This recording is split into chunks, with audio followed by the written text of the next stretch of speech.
Dhallywood king Shakib Khan মানেই নতুন কোনো চমক, তবে এবার তিনি যা দেখালেন তাতে ভক্তদের চোখ রীতিমতো চড়ক গাছ।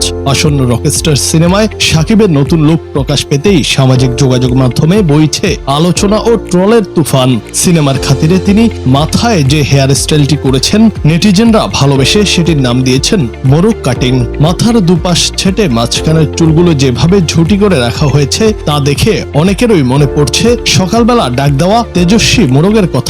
ফেসবুকে কেউ কেউ তো মজা করে লিখে বসেছেন, শাকিব ভাই কি রকস্টার হতে চেয়েছেন নাকি মোরগ লড়াইয়ের প্রস্তুতি নিচ্ছেন।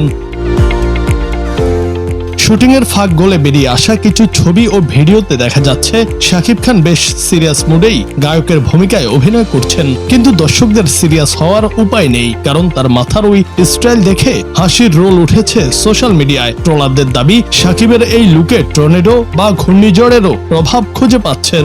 তবে তার লুক নিয়েও প্রশংসা করেছেন অনেকে।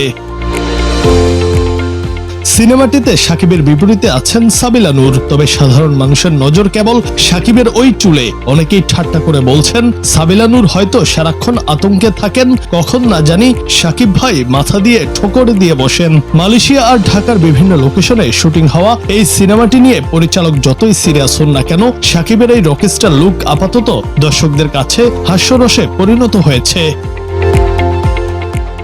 এখন দেখার বিষয়, বড় পর্দায় এই মোরগ রক স্টাইল আসলেই বক্স অফিস কাঁপায় নাকি দর্শকরা স্রেফ হাসাহাসি করেই হল থেকে বিদায় নেন। শেষ পর্যন্ত শাকিবের এই ঝুটি বিপ্লব বড় পর্দায় কি জাদু দেখাবে তা নিয়ে এখনোই বাজি ধরা মুশকিল।